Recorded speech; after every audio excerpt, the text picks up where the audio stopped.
하나님의 말씀은 출애굽기 1장 15절에서 22절의 말씀입니다. 애굽 왕이 히브리 산파 시브라라 하는 자와 부하라 하는 자에게 일러 가로되 너희는 히브리 여인을 위하여 조산할 때 살펴서 남자여든 죽이고 여자여든 그는 살게 두라. 그러나 산파들이 하나님을 두려워하여 애굽 왕의 명을 어기고 남자를 살린지라. 애굽 왕이 산파를 불러서 그들에게 이르되 너희가 어찌 이같이 하여 남자를 살렸느냐. 산파가 바로에게 대답하되 히브리 여인은 애굽 여인과 같이 아니하고 건장하여 산파가 그들에게 이르기 전에 해산하였더이다 하매 하나님이 그 산파들에게 은혜를 베푸시니라. 백성은 생육이 번성하고 심히 강대하며 산파는 하나님을 경외하였으므로 하나님이 그들의 집을 왕성케 하신지라. 그러므로 바로가 그 모든 신민에게 명하여 가로되 남자가 나거든 너희는 그를 하수에 던지고 여자여든 살리라 하였더라. 아멘. 할렐루야. 서로에게 평강의 복을 기원하는 마음으로 샬롬 인사 나누시기 바랍니다. 샬롬. 샬롬. 오늘도 화요 새벽 기도에 잘 나오셨습니다. 화요 여성 성경 공부가 오전 10시에 친교실에서 있습니다. 오늘 본 말씀은 애굽에 내려간 이스라엘 민족이 생육하고 번성하고 강성하고 창대하게 되었을 때 애굽 왕 바로 요셉을 알지 못한 새로운 왕 바로라는 것은 애굽 왕의 공식 타이틀이고 고유명사가 아니죠. 새로운 왕이 이 히브리 민족을 두려워하게 되었습니다.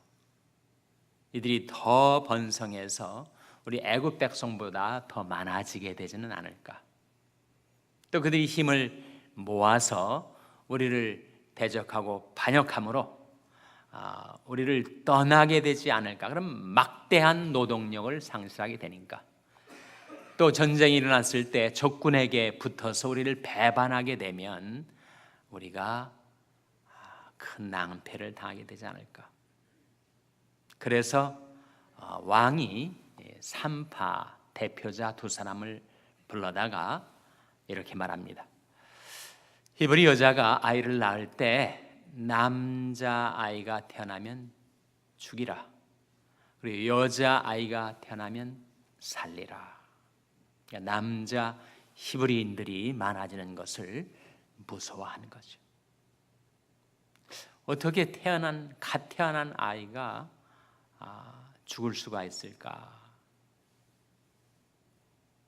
정말 목 졸라 죽이려 하게 했는지 아니면 아이를 떨어뜨려서 죽게 만들려고 하는 것인지 여튼 남자 아이는 죽이고 여자 아이는 살리라. 얼마나 잔혹한 겁니까? 사람이 정말 무자비해질 수가 있는 것 같아요. 지난 주일에는 주일 예배 시간인데 11시 반에 텍사스의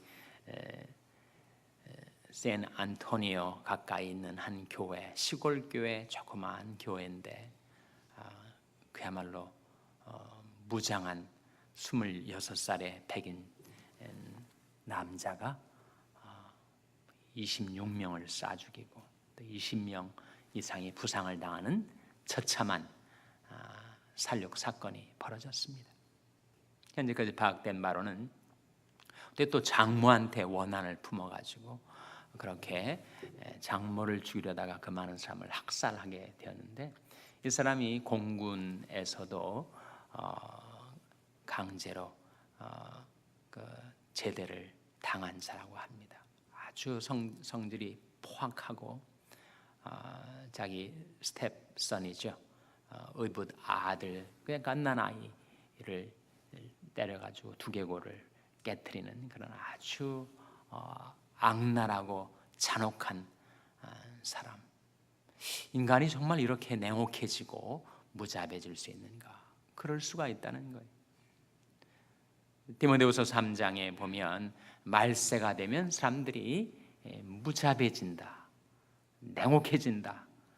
그야말로 그런 악인들이 횡행하는 시대를 살고 있습니다. 히브리서 12장에 시편 12편에 그런 말씀이 나옵니다. 비루함이 인생 중에 높아지는 때 악인이 처처에 횡행하는도다. 비루함이 인생 중에 높아지고 악인이 처처에 횡행을 하고 있는 그런 시대. 인간이 악해지는 것은 교만해지기 때문이라고 성경은 우리에게 가르쳐 줍니다.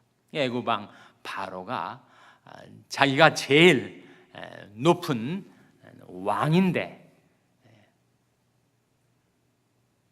그런데 히브리 사람들을 두려워하게 되자 그렇게 잔혹해지고 무자비해져서 그렇게 히브리 남아들을 다 죽이려 했단 말이에요.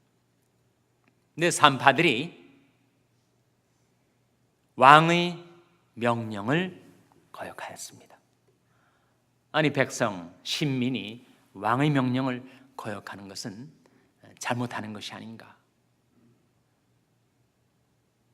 왕의 명령을 순종하고 왕의 권위를 존중하며 우리는 살아야 하죠. 근데 문제는 그 왕이 만왕의 왕이신 하나님을 거역하고 반역하게 되었을 때 우리가 누구를 순종해야 하는가 하는 것은 자명한 일입니다. 신약에 와서 신약은 이 권위에 대해서 우리가 이 세상에 살 동안에 모든 권위를 존중하라 이렇게 가르치고 있는데, 베드로와 요한이 권위를 존중하지 않는 자처럼 당시 지도자들의 명령을 정면으로 위배하였습니다. 당시에 유대 사회는 정치와 종교가 일체가 돼 있어서 당시 유대 종교 지도자들은 그 사회의 지도자들이기도 한데, 그들이 내린 명령은 뭐냐면 일체 예수의 이름을 전파하지 말라. 그것이 유대 사회에 그들이 내린 명령이었습니다. 그런데 베드로와 요한이 계속해서 예수의 이름을 전하니까 결국은 붙잡혀 온 거죠. 너희가 왜 우리들의 명령을 순종치 아니하느냐? 그때 베드로가 대답하기를 사람보다 하나님의 명령을 순종하는 것이 마땅하니라. 그렇게 말하면서 그가 결국은 기적적으로 석방이 돼서 계속해서 예수 이름을 전할 때 그가 목숨 걸고 전하였습니다. 그러니까 하나님이 손에 자기 목숨을 맡기고 사람 지도자의 명령이 아닌 살아계신 하나님의 명령을 순종하기 위해서, 히브리 산파들이 어떻게 그 무시무시한 애국왕 바로의 명령을 위배할 수가 있었는가, 위반할 수가 있었는가? 그 이유가 오늘 본 말씀에 나와 있습니다. 17절 같이 읽겠습니다. 17절 말씀 같이 읽겠습니다. 시작. 그러나 산파들이 하나님을 두려워하여 애국왕의 명을 어기고 남자를 살린지라. 산파들이 무엇하였기 때문에 애국왕의 명령을 어길 수 있었다고요? 하나님을 두려워하였기 때문에. 하나님을 두려워하고 하나님을 경외하였기 때문에 자기들의 목숨이 애굽왕의 칼날에 단숨에 날아가 버릴 수도 있는 그런 위태로운 지경에 산파들이 처했었지만 그들이 목숨 걸고 하나님의 명령을 순종합니다. 그 왕의 명령이 하나님의 명령과 정반대였기 때문에 결과적으로 왕의 명령을 어기게 된 거죠. 그래서 남자아이들이 태어나도 산파들이 살려줬어요. 계속해서 남자아이들이 늘어나는 것을 보고 다시 산파들을 애굽왕이 불렀습니다. 18절 말씀에 애굽왕이 산파를 불러서 그들에게 이르되 너희가 어찌 이같이 하여 남자를 살렸느냐. 19절에 산파가 바로에게 대답하되 히브리 여인은 애굽 여인과 같이 아니하고 건장하여 산파가 그들에게 이르기 전에 해산하였더이다 하매. 이 말이 맞는 말입니까? 아니면 좀 거짓된 말입니까? 정확히 알 수는 없어요. 그러나 뭔가 좀 수상쩍기는 한 것 같습니다.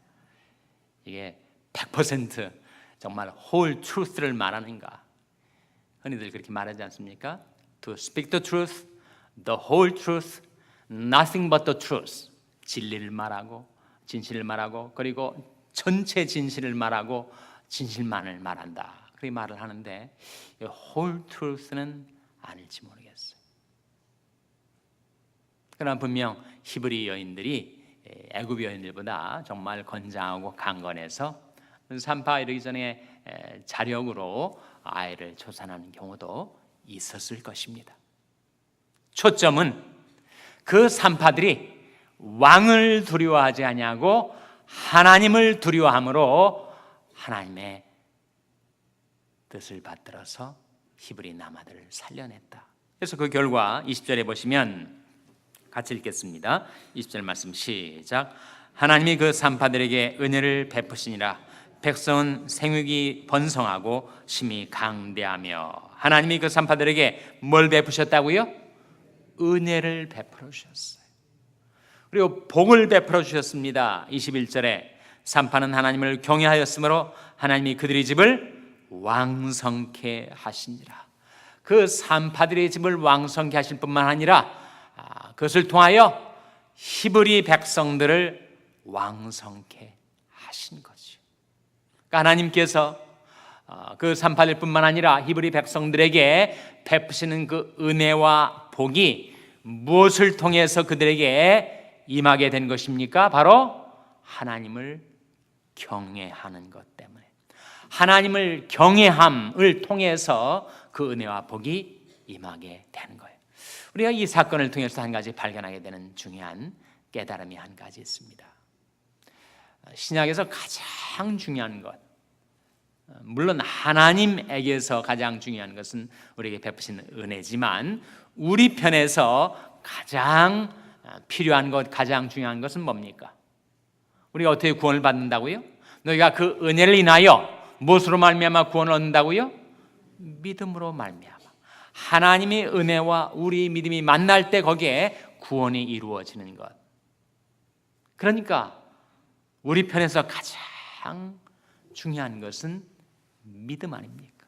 신약 성경이 믿음을 그렇게 강조하지 않아요? 주 예수를 믿으라. 그러면 너와 내 집이 구원을 얻으리라.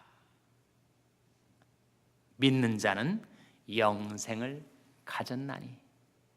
내 말을 듣고 또 나 보내신 이를 믿는 자는 영생을 얻었고 심판에 이르지 않으니 사망에서 생명으로 옮긴. 믿음을 강조합니다. 하나님이 세상을 이처럼 사랑하사 독생자를 주셨으니 이는 저를 못하는 자마다 믿는 자마다 멸망치 않고 영생을 얻게 하려 하십니다. 정말 신약은 믿음을 그렇게 강조하죠. 그런데 신약의 믿음에 해당되는 것이 구약적인 표현으로 뭐겠습니까? 제 질문은 문맥을 잘 살펴보면 힌트가 다 들어있어요. 신약의 믿음은 구약에 뭐로 나타난다는 거예요? 경외로 나타납니다. 경외. 하나님을 경외한다는 것은 하나님을 신뢰한다는 거죠. 하나님을 의지한다는 것입니다. 사람을 두려워하지 않고 하나님을 두려워하는 자, 하나님을 의식하며 사는 자. 우리가 사람을 두려워하면 무엇에 걸리게 된다고요? 사람을 두려워하면 올무에 걸리게 되거니와 여호와를 의지하는 자는 안전하리라. 사람을 두려워하면, 사람이 낯빛, 사람이 말 이런 걸 두려워하면 우리는 올무에 걸리게 돼. 만일 히브리 산파들이 바로 왕을 두려워했더라면 그들은 하나님의 뜻을 받들어 살지 못했었을 것입니다. 그래서 구약의 인자가 신약의 은혜인 것처럼 그렇게 하시고 계시죠? 구약의 인자가 신약의 은혜인 것처럼 구약의 경외가 신약의 믿음입니다. 시편 103편 13절에 보시면 아비가 자식을 불쌍히 여김같이 여호와께서 자기를 경외하는 자를 불쌍히 여기시나니, 그런 말씀이 나와요. 우리 하나님의 긍휼, 하나님의 은혜, 하나님의 구원을 어떻게 받게 되는가? 신약적으로 말하면 하나님을 믿을 때, 구약적으로 말하면 하나님을 경외할 때. 우리가 어떻게 하나님을 기쁘시게 할 수 있는가? 신약적으로 말하면 하나님을 믿을 때, 믿음이 없이는 기쁘시게 못하나니, 하나님께 나가는 자는 반드시 그가 계신 것과 또한 그가 자기를 찾는 자들에게 상 주시는 심을 믿어야 할지니라. 신약적으로는 우리가 하나님을 기쁘시게 하는 길이 하나님을 믿음으로써입니다. 구약적으로는 어떻게 하나님을 기쁘시게 할 수 있다고요? 시편 147편 11절 말씀에 하나님 누구를 기뻐하시는가? 자기를 경외하는 자와 그 인자심을 바라는 자들을 기뻐하시는도다. 정말 우리가 우리를 사랑하시는 하나님을 기쁘시게 섬기고 싶으면 우리는 하나님을 신뢰해야 됩니다. 하나님을 믿고 하나님을 경외할 때 우리 생활 모든 영역에 있어서 어떤 인간관계, 어떤 문제, 어떤 사건 앞에서도 늘 하나님을 의식하고 하나님을 먼저 구하여 찾고 하나님을 신뢰하며 사는 것이 하나님의 은혜와 복을 받는 길입니다. 그 산파들이 그들 앞에 애국왕 바로의 그 무자비한 얼굴이 어른거렸을지 몰라도 그들이 하나님을 더 두려워하고 하나님을 더 신뢰하고 하나님을 더 의지하였기에 그들이 생명을 얻고 그리고 많은 생명을 살리고 하나님의 은총과 축복을 받아서 그들이 왕성케 되었다는 것처럼 하나님을 경외하고 하나님을 의식하고 하나님을 두려워하고 하나님을 늘 구하여 찾고 그리고 세월이 갈수록 더욱 하나님을 의지하고 아무 일을 당해도 더욱 하나님을 의지하는 그런 믿음으로 살아 하나님이 베푸시는 은총과 축복을 풍성히 받아 누리게 되시기를 주님의 이름으로 축원합니다. 기도하시겠습니다. 오늘 말씀 기억하며 하나님, 저희들도 하나님을 경외하여 은혜 받아 살게 하여 주시옵소서. 기도하시기 바랍니다. 우리 자녀들 위해서 기도할 하나님, 저희 자녀들이 하나님을 경외하는 자들, 하나님을 믿는 자들 되어서 하나님의 은총과 축복을 받아 왕성케 되게 하여 주시옵소서. 자녀들 위해서 기도하시기 바랍니다. 병상에 약한 지체들을 위해서 기도해 주시기 바랍니다. 주님의 글과 권능의 손으로 붙들어 주시고 세임 부어 주시옵소서. 기도해 주시기 바랍니다. 우리 샬롬교회로서 기도할 때 하나님, 저희 샬롬교회가 이 세상에 살 동안 참으로 하나님을 경외하는 교회, 하나님을 신뢰하는 교회로 행하게 해달라고 기도해 주시기 바랍니다. 여러분의 생업을 위해서 기도하시고 과테말라 장경순 선교사님을 위해서 기도해 주시기 바랍니다. 교육관 건립을 위해서 기도해 주시기 바랍니다. 하나님, 저희들을 성령으로 충만케 하여 주시옵소서. 이런 제목들 놓고 우리 합심해서 기도하겠습니다.